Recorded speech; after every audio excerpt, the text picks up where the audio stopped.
Hello, welcome friends. Welcome to this new episode. And how are you? Fine. I hope so. चलो बढ़ते हैं अपने new topic की ओर। और आज हम एक नए चैप्टर की शुरुआत करेंगे, न्यूक्लियर एनर्जी। ठीक है। और यू मे से in better way energy from nucleus और एनर्जी इन न्यूक्लियस, मतलब न्यूक्लियस में एनर्जी का हम लोग एनालिसिस करेंगे कि उससे एनर्जी कैसे गेन की जाती है। Nuclear energy.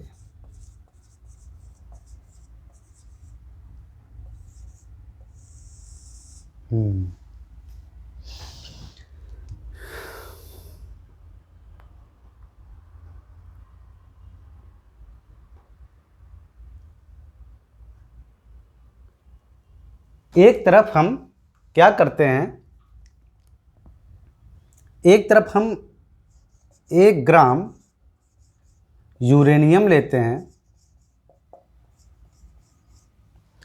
और दूसरी तरफ हम 100 kg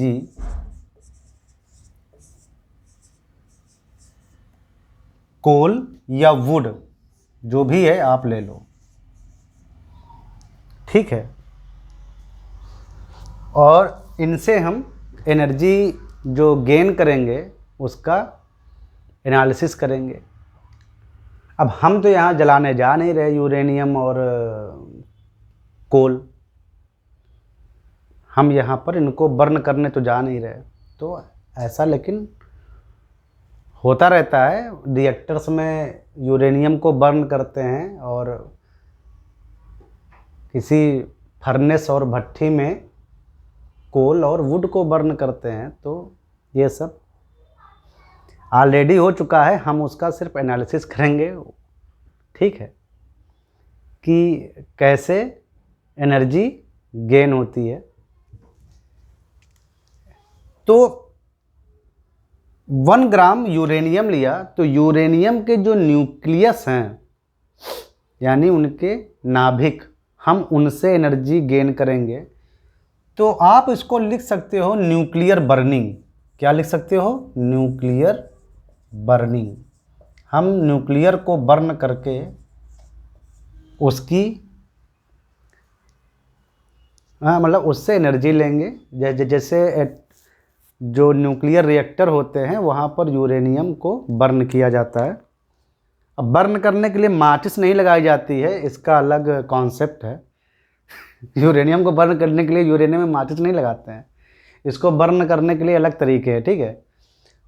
कोल और वुड में हम आग लगाते हैं, यानी बर्न करने के लिए, तो वो जलाने के लिए अलग प्रोसेस है। ठीक है। एक्चुअली कोयला हो या वुड हो, उसमें बर्न करने का मतलब नहीं कि हम जलाते हैं, हम जस्ट इग्निशन स्टार्ट करते हैं और बाकी काम होता है ऑटोमेटिक।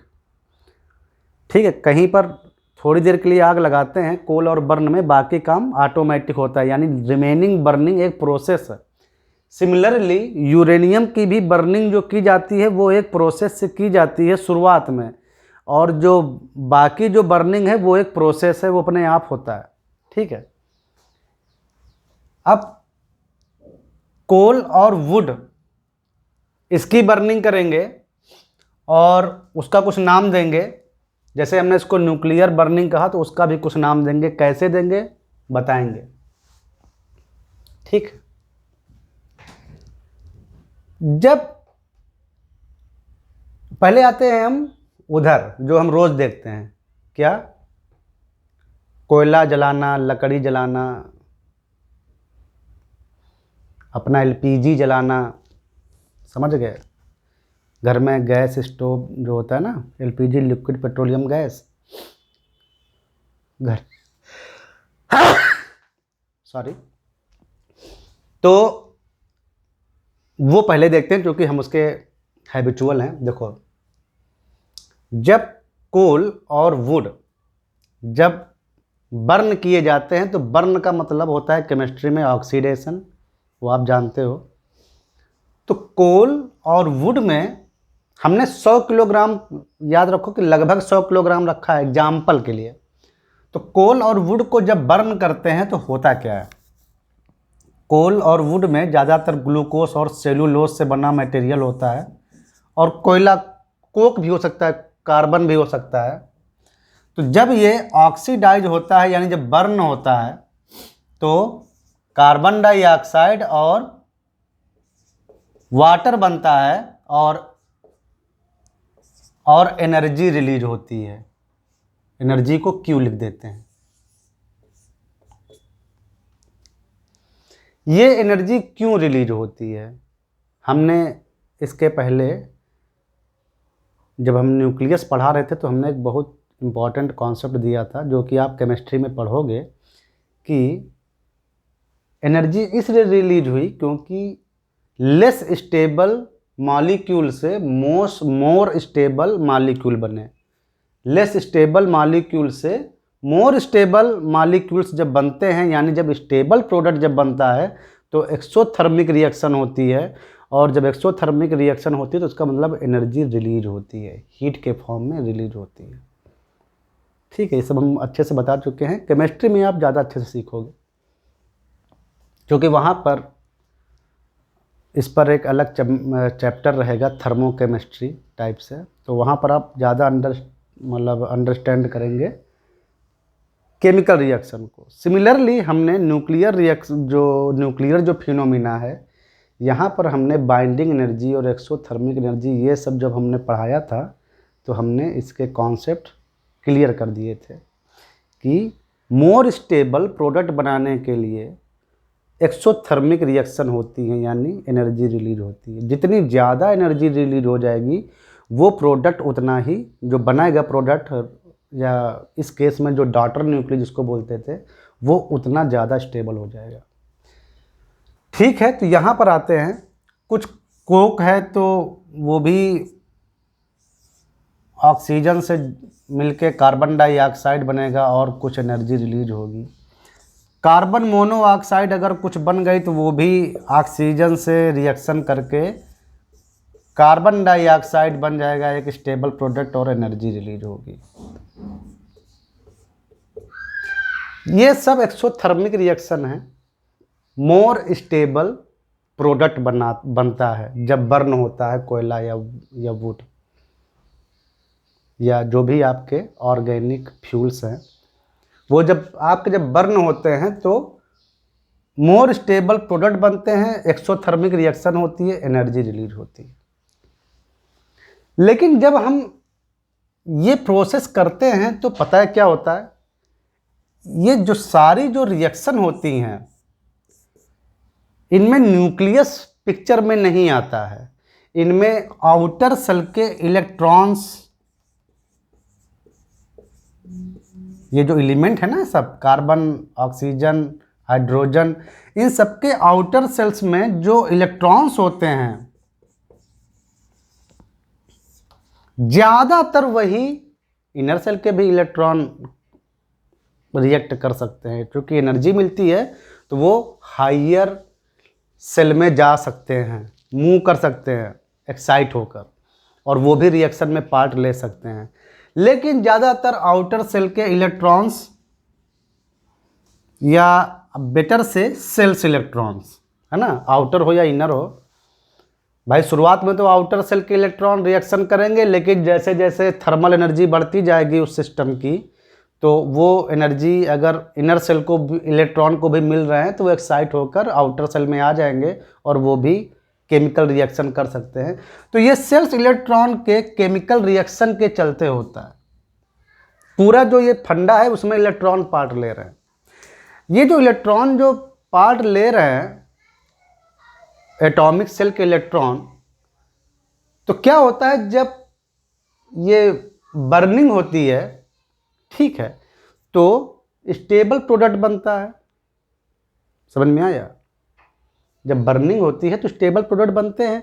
तो ये जो इलेक्ट्रॉन्स हैं कुल मिला के इनका एक स्ट्रक्चर से दूसरे एटॉमिक स्ट्रक्चर में रीअरेंजमेंट हो जाता है। क्या होता है, सिर्फ इलेक्ट्रॉनिकली रिएक्शंस हैं, तो वो इलेक्ट्रॉन्स जब एक सिस्टम से दूसरे सिस्टम की ओर जब बनता है ना ये एक प्रोडक्ट से दूसरा प्रोडक्ट, तो इलेक्ट्रॉन्स एक सिस्टम से दूसरे सिस्टम में सिर्फ रीअरेंज हो जाते हैं।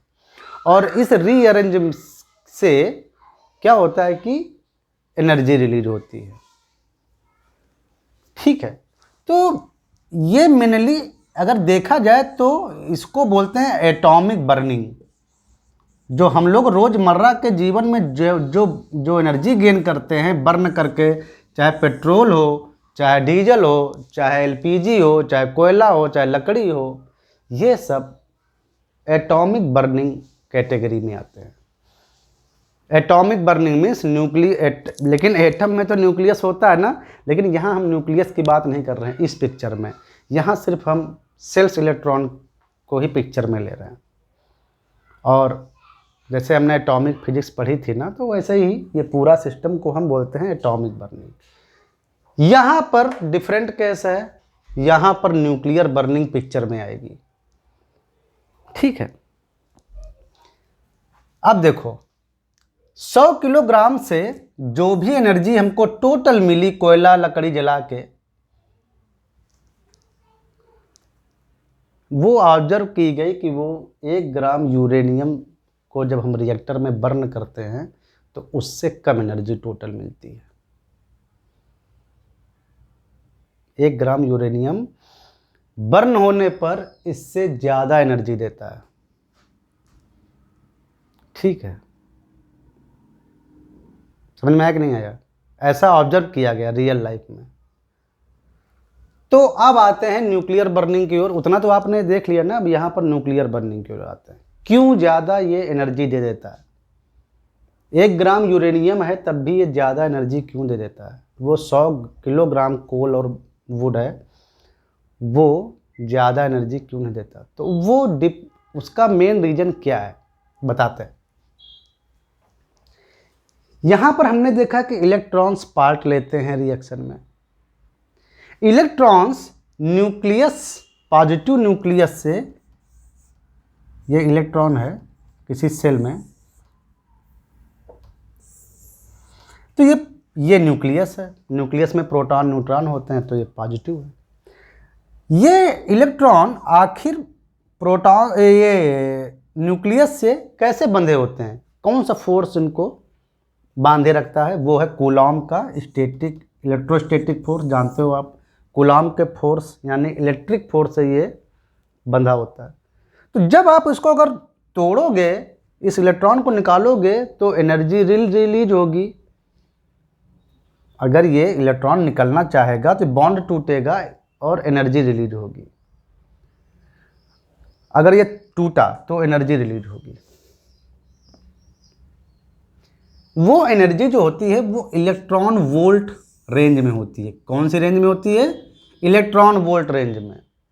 इलेक्ट्रॉन वोल्ट रेंज में होती है। इलेक्ट्रॉन वोल्ट का आप समझ रहे हैं ना, 1 इलेक्ट्रॉन इक्वल टू 1.6 × 10⁻⁻19 जूल। तो यहाँ पर जो एनर्जी जो रिलीज हो रही है इलेक्ट्रॉनिक लेवल पर हो रही है, और वो रेंज इलेक्ट्रॉन वोल्ट में होती है। यहाँ पे आओ, यहाँ पर हम न्यूक्लियस में आते हैं। न्यूक्लियस, हमारा जो एनर्जी रिलीज हो रहा है वो न्यूक्लियस से होता है।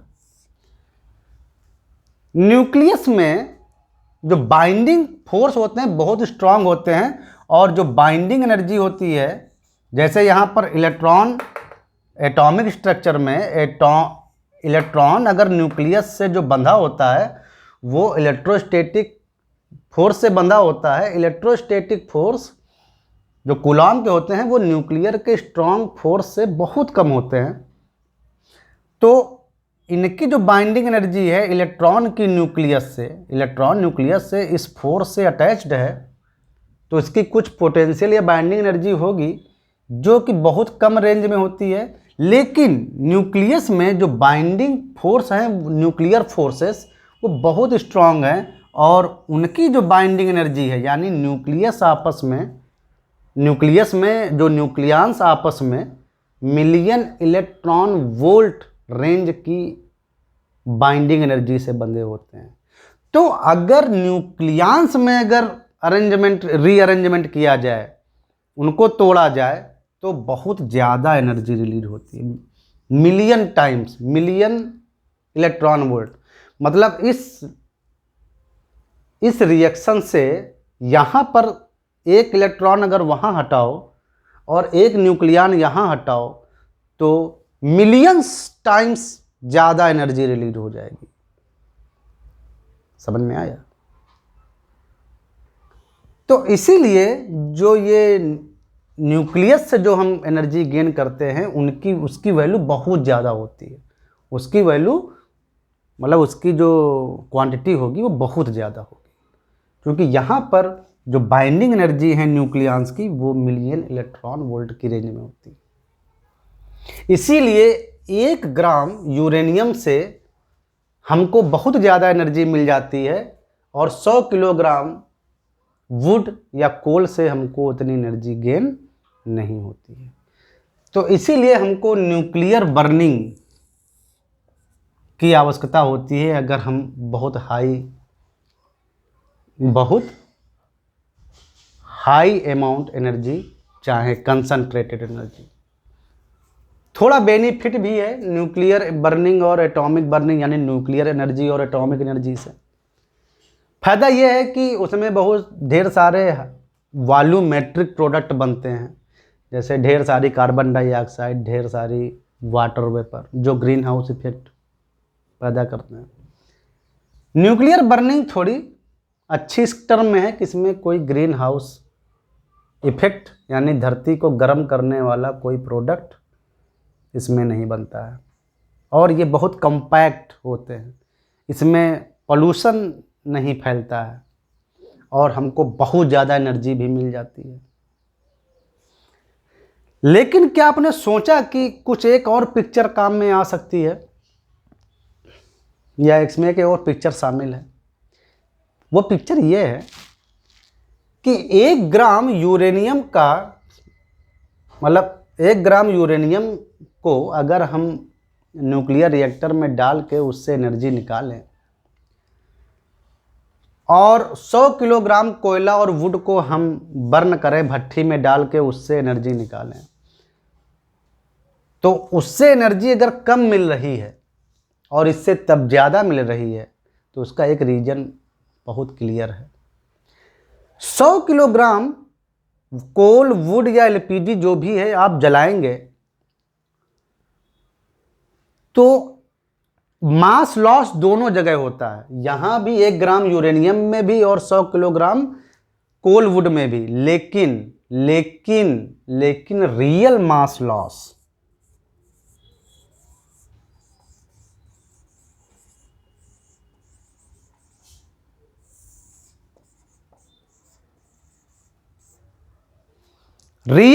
लॉस यहाँ ज़्यादा होता है, वहाँ कम होता है। भले ही वो 100 किलोग्राम आपको दिखाई दे रहा हो, उससे ढेर सारी लेकिन उससे जो ढेर सारी जो कार्बन डाइऑक्साइड और वाटर वेपर भले ही बन रही हो, लेकिन एक्चुअल मास जो गायब होता है, एक्चुअल मास जो गायब हुआ, मतलब लॉस हुआ मास। लॉस का मतलब समझ रहे हो ना, मतलब गायब, और उस मास से बनेगी एनर्जी। तो मास लॉस वहाँ भी होता है, मास लॉस यहाँ भी होता है, लेकिन 1 ग्राम यूरेनियम को से जब हम न्यूक्लियर एनर्जी निकालते हैं, तो यहाँ पर जो मास लॉस होता है, ये इसकी अमाउंट ज़्यादा होती है। तब भी मतलब 1 ग्राम यूरेनियम का हम यूज कर रहे हैं केवल, लेकिन एक्चुअल में मास लॉस जो होगा यहाँ ज़्यादा होगा, और 100 किलोग्राम कोल और वुड को बर्न करेंगे, वहाँ पर मास लॉस, जो रियल जो मास लॉस हुआ, मतलब मास का लॉस, उससे एनर्जी बनेगी। लाइक मतलब आइंस्टीन का इक्वेशन लगाएंगे जैसे, तो वहाँ पर मास लॉस इससे भी कम रहेगा। ये भले ही हम 100 किलोग्राम जलाएं और ढेर सारी प्रोडक्ट बने, ये सब बने, लेकिन मास लॉस यहाँ कम है। ये बहुत इंपॉर्टेंट कॉन्सेप्ट है। 100 किलोग्राम कोल वुड सब बर्न करने पर भी मास का लॉस नहीं हुआ है ज़्यादा, लेकिन यहाँ मास लॉस 1 ग्राम में भी ज़्यादा हो गया। यहाँ मास का लॉस होता है और वो मास इक्विवेलेंट एनर्जी में बदल जाता है। भले ही वो 1 ग्राम ही क्यों ना यूज हुआ हो, लेकिन तब भी उसमें जो मास लॉस होगा, जो एनर्जी में तब्दील होगा, वो ज़्यादा है। वहाँ पर मास लॉस कम होता है। अगर आप ओरिजिनल और फाइनल प्रोडक्ट का मास अगर आप AMU में निकालें, एटॉमिक मास यूनिट में, तो 100 किलोग्राम में भी मास लॉस कम आएगा। मतलब भले ही उसमें कार्बन डाइऑक्साइड और ये सब बन जाए, लेकिन अगर टोटल अगर मास निकालेंगे सारे प्रोडक्ट का, तो उतना मास का लॉस नहीं होगा। लेकिन यहाँ मास लॉस ज़्यादा होता है। न्यूक्लियर एनर्जी या न्यूक्लियर रिएक्शंस में एटॉमिक रिएक्शन से मास लॉस ज़्यादा होता है, इसीलिए यहाँ पर हमको ज़्यादा एनर्जी मिल जाती है, वहाँ पर कम मिलती है। तो ये तो हुआ आपका बेसिक कॉन्सेप्ट कि why we need nuclear energy, why we need nuclear energy, why we gain so much amount of energy by nuclear reactions, why nuclear energy is important, because we get high amount of concentrated energy with compact system। समझ में आया? चलो मिलते हैं next episode में, ठीक है, जहाँ हम नए टॉपिक पर बात करेंगे। अब हम न्यूक्लियर एनर्जी पढ़ना शुरू किए हैं, तो इसी पर नए टॉपिक की बात करेंगे।